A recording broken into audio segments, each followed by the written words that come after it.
eo amin'ny sihatry ny fampianarana korsane dia nivaly omaly 20 jona ny fanadinam-panjakana CEPE tena amin'ireo fari-piadidy mpampianarana maro teto amin'ny nosy anisan'izany ny teto Antananarivo faly avokoa na ny ray aman-dreny na ireo ankizy afam-panadinana tonga nijery ny valim-panadinana izay nipetaka teny amin'ireo foibe-panadinana ireny tamin'ny voamaraina.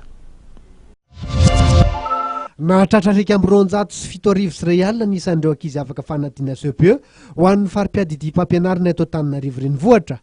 Izany hoe nahatratra 450 faingo 420 ny tahapahafaham-panadinana. Nivaly tamin'ny ofisialy tokoa ny CEPE ary napetaka omaly tamin'ny 9 maraina.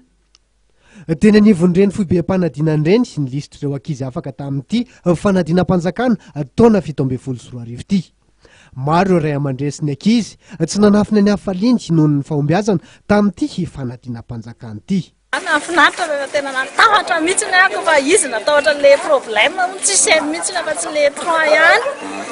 Dia natahatra be zay izy afaka ihany. Faly. Aiza raha zao nianatra? Aiza zao nianatra zany zao? Asetra ihany.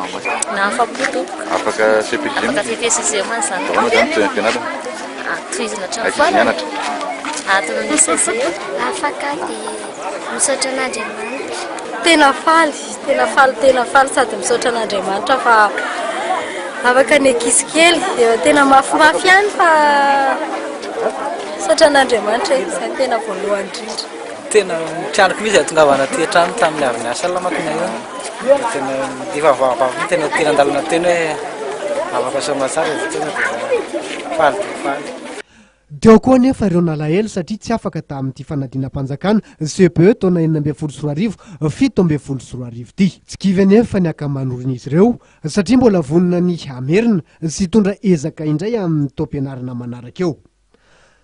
Nahatratra 420 sy 3 alina nisan'ireo nisoratra anarana tamin'ny CEPE 17 ity. Ka 307 sy 3 alina ireo tonga nanatrika ny fanadinana ny 4,570 ny tahapahafana-panadinana CEPE ho antsika eto anivon'ny fari-piadidy mpampianarana Antananarivo renivohitra. Raha toka 750 faingo 1,7 tokoa no afaka tamin'ny taon-dasa dia 450 faingo 420 fotsiny izany tamin'ity taona ity.